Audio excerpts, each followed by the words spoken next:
y'all ready for this one. Do y'all remember these cookies? Fair use, fair use, fair use. I'm sure some of you guys are eating some right now because it's the holidays. These cookies will show up for 2 to 3 months, right, for the holidays, and then they will disappear like they never existed until the next year again, right? And my wife would like to know why, and I want to know why as well too. But besides the point, well, you won't believe where these things are being made at, y'all. And after you see this video, you're definitely gonna go return this and never look at this ever again, because why was they always in our faces like this? Every store we went to, why? Okay, so I came to Walmart today just to see if this was real. See this? Do you see this big box of like cookie things? These? And it says, product of India. Product of India, right there. I don't think you're ready for this. I don't think you're ready for this.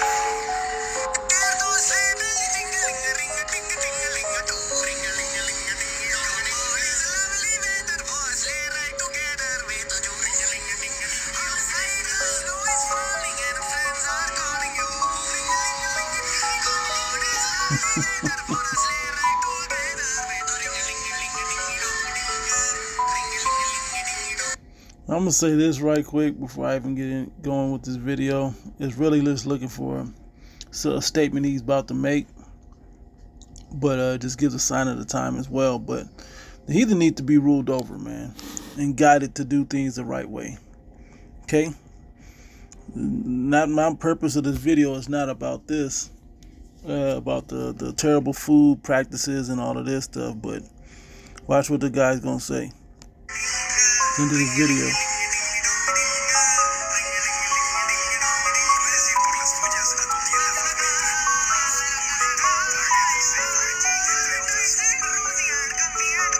Y'all ever wonder why America gets other products from other countries and bring them over here to our country, and then we find out things like this? Because this is not the first time. And you guys do know America outsources majority of its food, right? Like, okay, that's what the video is about. How America consumes and we outsource food and all kinds of products, okay? Majority of the stuff that you're eating doesn't come from America. So why is that? And America is the most poisoned country or nation in the world. So are these other countries purposely doing this to us? And why is that? Let me know down in the comments below, y'all. But this right here, y'all shouldn't be celebrating. Again, the holidays are over. Let me know what you guys think about this video. Like, follow, share for more videos like this. Let's get it. Alright, I want to start first by giving all praise and glories unto Yahweh, Bahashim, Yahushai, Bahashim, Rachakodash, that belong to our apostles, the bishops, the elders of the great millstone. Greetings, salutations, blessings, much love unto you, elect, shalom unto you. Your brother Shaquat from the Las Vegas Church. Quick video. And really, there's only a couple scriptures I'm going to read. Really just one till something, the Spirit hits me with something else. But I asked the Chat GPT, okay?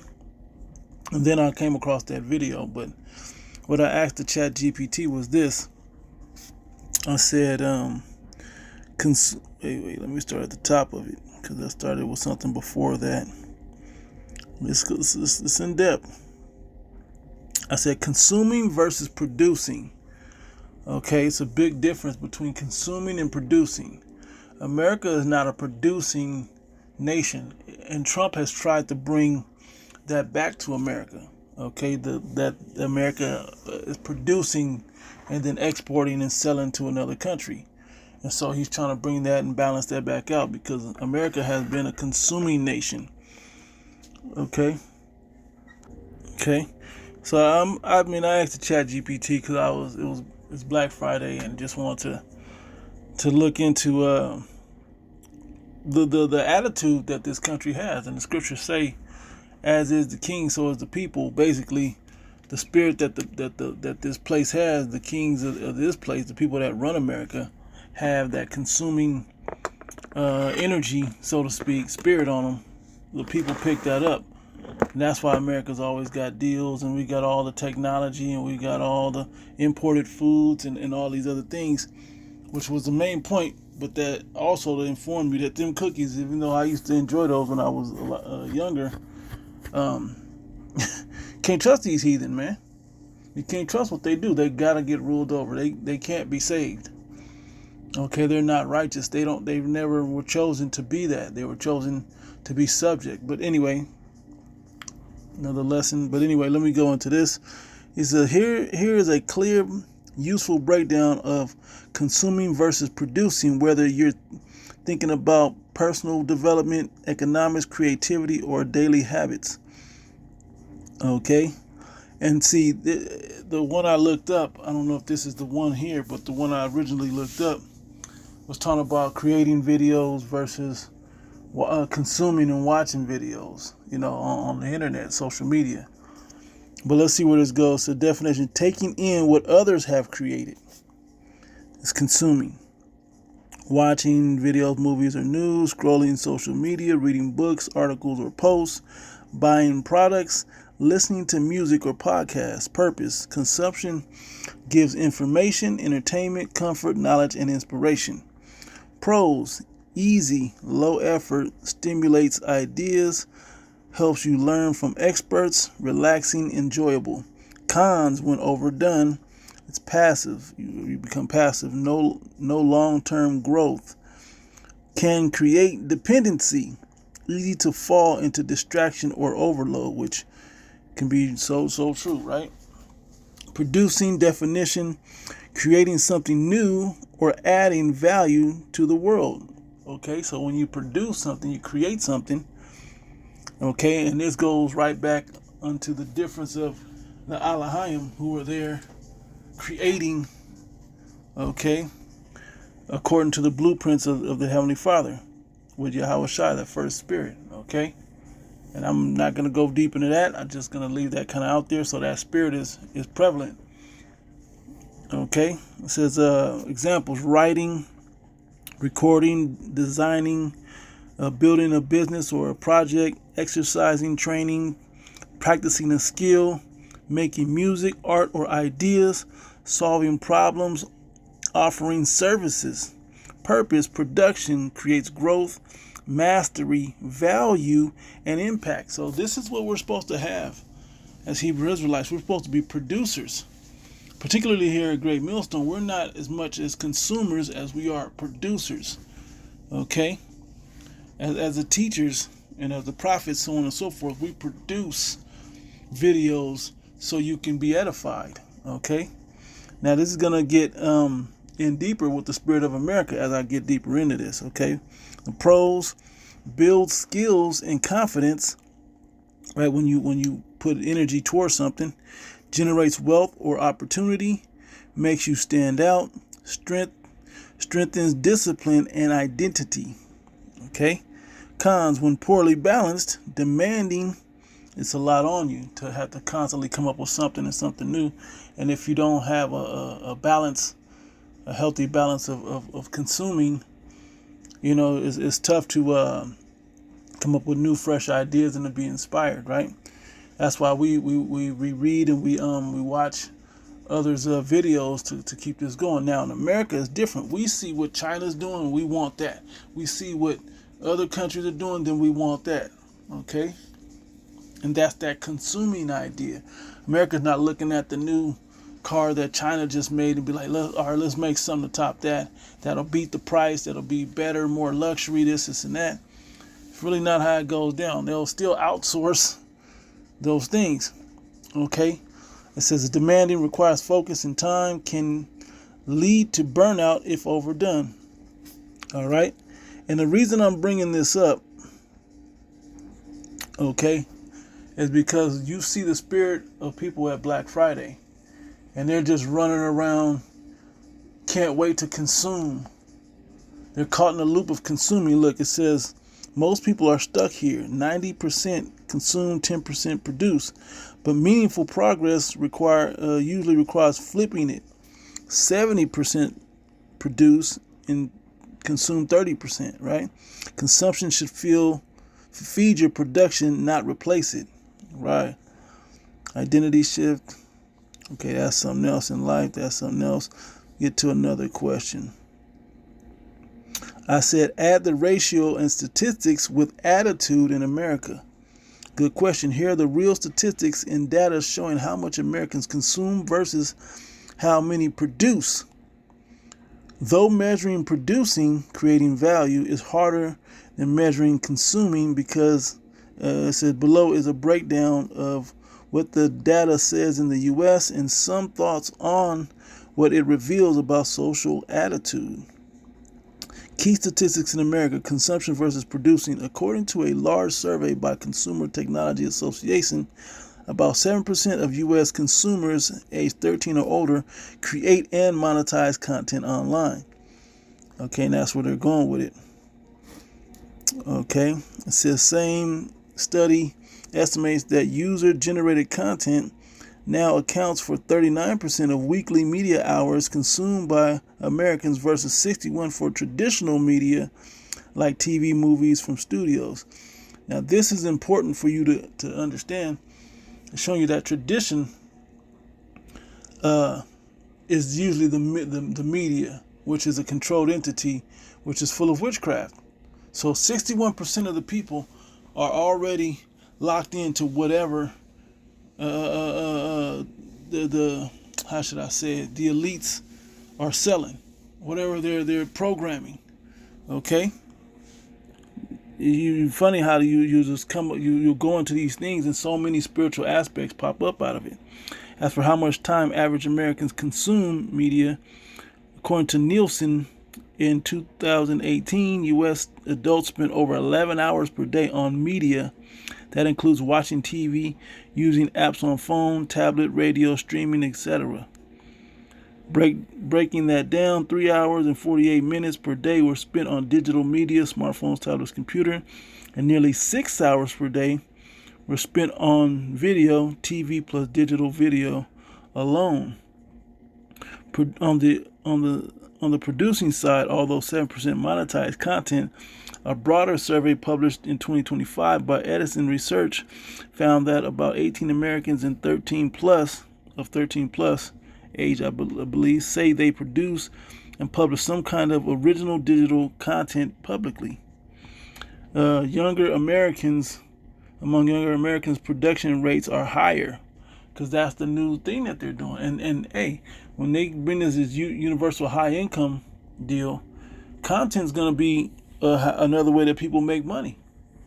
Okay, and the services that go around what you do digitally, because that's the system. It's built on that image of the beast of complete technological control physically, and then all your spirit will be connected into that system. Okay, and so you have to your metaverse. You live in there more now. You got nicer things in the metaverse than you have on your body and earth for real. Okay, you spend more getting onto the internet, into the metaverse or wherever, the digital space, than you'll have in your own life. All right. It says of Americans aged 13 through 24 reported producing publicly shared digital content. All right. So, attitude. Heavy consumption is the norm. Okay, now this is talking about that. So let's see how I can jump down, because I'm just giving the attitude that this is a consumer nation. America is a consumer. So as I get down into Revelation 18, as I have pulled up at the bottom there, you're going to see why the merchants are so frustrated, that Babylon the Great is gone. But they're happy because they know they haven't been getting a square deal dealing with this place either. Okay, those are the numbers. Now let me get to my other. What this means for attitude in America. There's a large passive audience, people comfortable as consumers of media, news, entertainment, social content. That's a normal and stable baseline. But there's a growing creator first generation, especially among younger people, who treat production, content creation, sharing, making art or ideas as part of identity, not just consumption. For many, producing isn't about money, it's about expression, voice, community, self-definition. Monetization, the 7%, is a subset. Okay, something else that people are doing. As you go on, consume less, produce more, right? That's what they're getting into. So I said consuming import goods and services versus producing goods and services in America versus other countries like China. This is where this really hits hard. All right. And I use China because I know they're a major production country. It says for the United States versus People's Republic of China show some clear patterns. Below is a breakdown with recent statistics and structural content. It says the U.S. Big picture, U.S. imports versus production, China's manufacturing power. The U.S. heavy importer coming in, consuming, economy focused on services and consumption. Okay, this is why this lines right up with what the scriptures talk about Babylon the Great. I'm going to read it, but I'm going to try to get through these statistics and the chat. Try to keep this short. Yeah. Okay. So in 2024, the U.S. imports goods and services were about 4.14 trillion, while exports were about 3.23 trillion. That implies a substantial trade deficit. The U.S. So you're importing more than you're exporting. So you're spending more than you're making. Okay, not good business. That implies a substantial trade deficit. The U.S. is consistently buying more from abroad than it exports, than it sends out. The deficit is especially large in goods, manufacturing goods, consumer goods, components, etc. Okay, economically in the U.S., manufacturing production of industrial goods represents a relatively small share of national output. Recent data shows manufacturing accounts for just over 10% of U.S. value added. 10%. Meanwhile, U.S. economy is more service and consumption oriented, and many Americans rely on imported goods rather than domestic production, stuff built here in America. Okay. It continues to say, conclusion, in the U.S., for U.S., the U.S. in effect consumes a lot of goods from abroad. It imports far more than it exports, especially manufactured goods.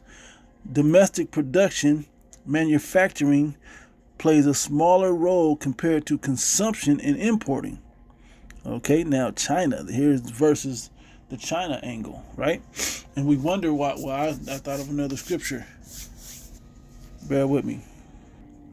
Okay, and so I Googled real quick and got an AI overview, uses these platforms. Anyway, it says China's rise to superpower, because that's what I asked. When did China become a superpower? Superpower status often dated to the late 20th and early 21st centuries, following its economic reforms and integration into the global economy. Although some consider its earlier imperial eras, like the Tang Dynasty, to be its first rise. A modern analysis often referred to its current status as an emerging and established superpower due to its significant economic and geopolitical influence, which solidified in the period following Deng Xiaoping's reform in 1978 and its accession to the World Trade Organization in 2001. Modern era, the late 20th and 21st centuries. So what is that telling us? I'm waiting to see what it has. Those other periods don't get me. What I was looking for is what we know. So I'm going to ask another question. Bear with me. Okay.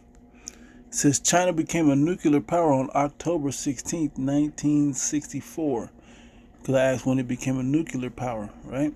It says when it successfully detonated its first atomic bomb, the test known as Project 596 took place in the Lapnur test site in the Zhejiang Autonomous Region. With this test, China became the fifth country in the world to develop nuclear weapons, following the United States, the Soviet Union, the United Kingdom, and France. Okay, key facts about China's nuclear development program start China initiated its nuclear weapon program in the mid-1950s with initial support from the Soviet Union. Okay, what does that bring you to? Let the weak sound strong. Be a guard unto these nations. Okay, Gog and Magog will be a guard unto these nations. Okay, Ezekiel the 38th chapter, right? Self-reliance. Soviet assistance was withdrawn in 1960 due to the Sino-Soviet split, compelling China to continue the program independently, which it did successfully. Rapid advancement. China demonstrated remarkable technical speed, detonating its first hydrogen bomb less than 3 years after its first atomic bomb test on June 17, 1967. No first use policy. Okay, and that's what we saw him saying just recently. Yeah, China will not be the first to set off a nuke, but there won't be a second nuke. Okay, well, just in the news, he just said, I didn't bring that up in this video, but he just said that. But it won't be the last. We won't get off a second shot. Okay. On the first day of its test, the Chinese government declared a no first use. And the reason I'm bringing this up is showing you how the world and the scriptures are lining up. America has to be Babylon the Great, the great consuming nation, as I'm about to read. And China is one of those, and it brought up the Soviets, which we know the bear, Gog and Magog, okay, are there to build up these other nations for world war against the beast, okay? Which are those other countries. When you look at those other countries, those were all in the beast, except for the Soviets, the United Kingdom, and France. They're part of the beast with America, right? America's a whore that rides the beast. Declaring, solemnly committing that it would never at any time and under any circumstances be the first to use nuclear weapons. Okay, treaty accession. China acceded to the Nuclear Non-Proliferation Treaty, NPT, in 1992 as a recognized nuclear weapons state and signed a comprehensive nuclear test ban treaty in 1996, conducting its last test that same year. Okay, so showing you what the scriptures say. Let the weak now say that I am strong. I was going to grab it, but I'm not. Okay, that's from Joel the 3rd chapter. Okay, and when you start to put these scriptures together, you should be able to see that these other countries, whether it be Russia, Gog and Magog, that landmass, okay, whether it be the other nations it names, okay, but how all of this, and then the consuming nation of America, and that whole Black Friday spirit, it got you people locked in, man, that you're just out consuming. Okay, you're just out consuming, just consuming, just a useless eater. Okay, so let's hit the scriptures and close. I didn't want this to be this long, but let's get it. And it's to show you the difference between a consuming nation and why the merchants of the earth will be upset. Because if I'm just going street terms for some of you jakes, if I'm a drug dealer and I know I have some good fiends that they need it every hour, every 2 hours or whatever, guess what? I'm gonna try to always have it to make that money, right? I'm gonna keep turning hand over fist, right? Just to keep doing that. So when America's destroyed and that consuming nation destroyed, you're gonna see what it's gonna say. But let me go into why you are out there buying that bull on Black Friday. Black Friday is one of the greatest days for these other nations, and the cookies don't tell the whole deal, but it's just showing, the Indian cookies. But so everybody understands America is a consuming nation. Okay, a lot of consuming and importing versus exporting. Okay, it says China, the factory of the world, heavy producer and exporter. Okay, China remains the largest manufacturing powerhouse in the world. Its manufacturing sector produces a large fraction of global industrial output. For example, in 2023, China accounted for roughly 29% of global manufacturing output. 29%. That's a third, just about a third, more than a quarter of all the countries in the world. They put out over a quarter, nearly a third, okay, of all the manufacturing in the world. Within China's economy, manufacturing makes up a major chunk. Recent 2024 data shows manufacturing contributed substantially to industrial value added and was a core driver of economic growth. The beautiful part about this, and as I keep, the hot topic is the Gentiles can't, can be saved by these other groups and Christians, and everybody want to save the other heathen nations when those are Israelite foreigners that are being saved. Okay, there's no salvation for any of the other 18 nations. Okay, only the Israelites. Okay, of all the nations. And then the Israelite foreigners, and not even the whole nation of Israel will be saved, or all of the Israelite foreigners will be saved either. Okay, so China's output isn't just basic consumer goods. Many sectors include electronics, machinery, industrial equipment, vehicles, and high-tech manufacturing are part of its output. Conclusion: China is heavily oriented toward production. That's how they were able to make their advances, to become a superpower. They became a producing nation with sacrifice. They became a producing nation. Now they are so high on production that they're ready to go. They're ready to challenge at the top against the worst, the beast. Okay, and in particularly America. Okay, and serves as a global export hub. Okay, it's, especially manufacturing. It says its economy is built around industrial output and exports rather than imports consumption for domestic needs, although domestic consumption has grown too. Yeah, you're going to have to bring some stuff in. People want stuff around the world. What this means: U.S. consuming imports versus China producing exports. Reliance on imported goods. High imports far exceed exports overall, goods and services. Role in manufacturing economy: small manufacturing, trade balance, never net importer overall. We're in a deficit. Okay, economic model orientation: consumption, services, imports, and trade deficit. That's what happens when you're a consumer nation. See if they got anything else.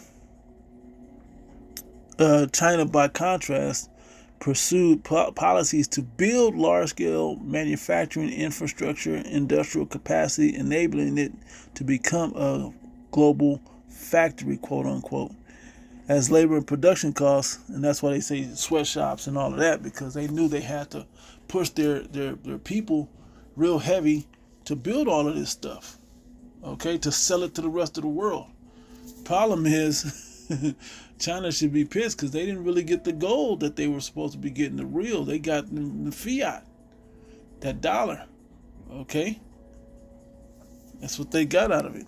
And so America's passing that money around, buying oil and different things, and just yaklobbing, man, all over the world with fake money. Somebody said something real. I saw a video. He said, if America is just money is digital and you're just producing X's and O's and it's not backed by anything in the fiat currency, why are they still collecting taxes from the people, from its citizens? Good question.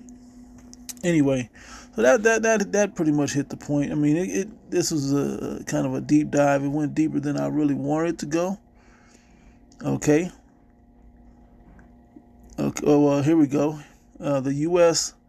more, and this is to take the model of what's happening in the world and become that for us. Now we have to be a production, okay? Being those in the know, we have to begin to produce. What can we produce? What can we make? What can we create? And then sell it to others that want to consume what we create. Whether it's art, whether it's jewelry, whether it's whatever it is. Content, whatever it is. Clothing. Okay? So the U.S. more and more resembles a consumption-oriented economy, buying goods and services, many from abroad, with a smaller domestic manufacturing base. China more resembles where to go? More resembles a production export-oriented economy, large-scale manufacturing, significant export capacity, industrial output, driving economic growth. And the money that they made with that economic growth over in China, what did they do? They bought nukes so they could fight against the beast. Okay, that also had nukes. Okay, they got on the level. They saw what Russia was doing. Oh, y'all trying to protect yourselves? Well, we're gonna do the same thing.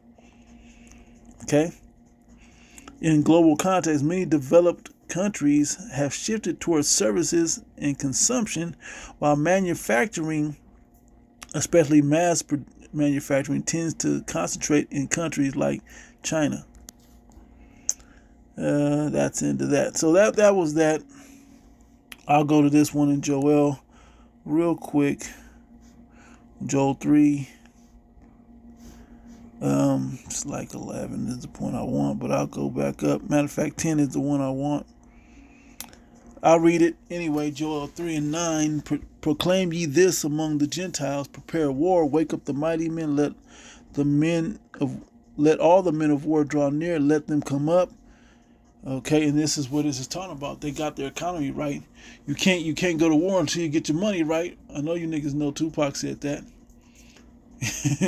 Okay, we here that believe in this word, we know that that's a part of war strategy. You got to have money to finance your war endeavors, right? So beat your plowshares into swords.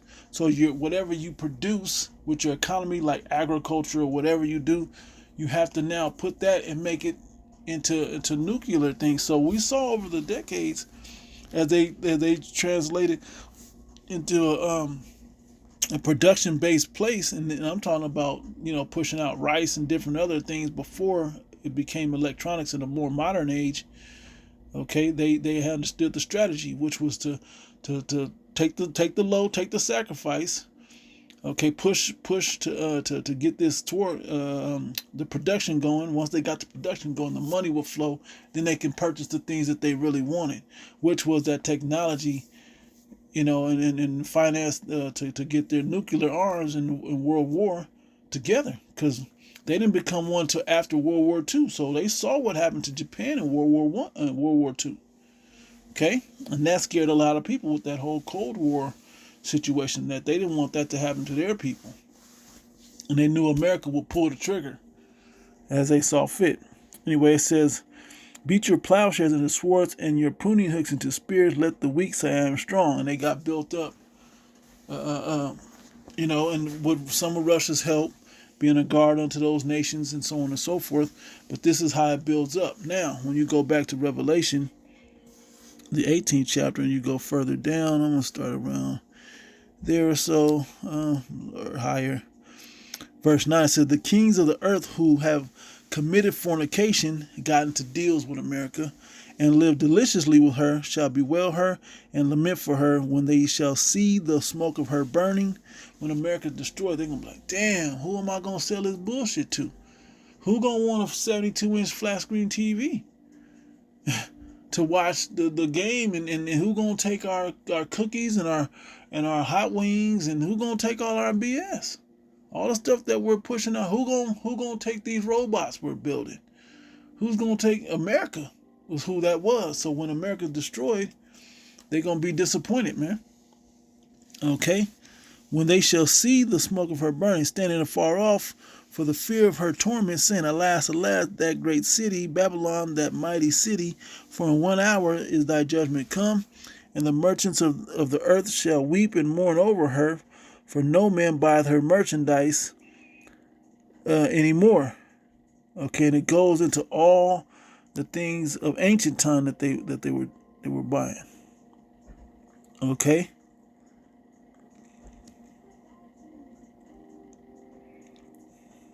Yeah. Verse 15. Yep, the merchants, let me get in. The merchants of these things which were made rich by her stand afar off for the fear of her torment, weeping and wailing. Okay, why do you think when Trump was talking about the trade agreement and the tariffs and all of that were going to go on the other nations, around, and the people would have to fit that bill? Why do you think people got frustrated? Why do you think China started pushing out, well, buy Temu, buy it directly from Temu, buy these Jordans directly from the factory for a fraction of the price? Why do you think that happened? They had all that merchandise they had to sell. Okay? And so this is what it is. This is why on Black Friday, your people go out there and you buy, and act all crazy. Forgetting the fact that this is just electronics. People out there, matter of fact, there's a video of a shooting that just happened in the Bay Area. I don't have the news article on me. Let me see if I can grab it right quick. Okay, it says 3 people shot at San Jose Mall on Black Friday. 3 injured in shooting in San Jose Mall on Black Friday. All right. What do you think that was? Because they got all caught up between each other. Okay, there's videos on it. All right, so on and so forth. You can go in and check that out. All right.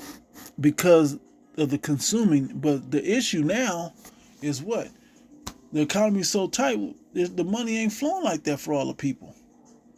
Okay? The money ain't flowing to where anybody can just go purchase whatever they want anymore.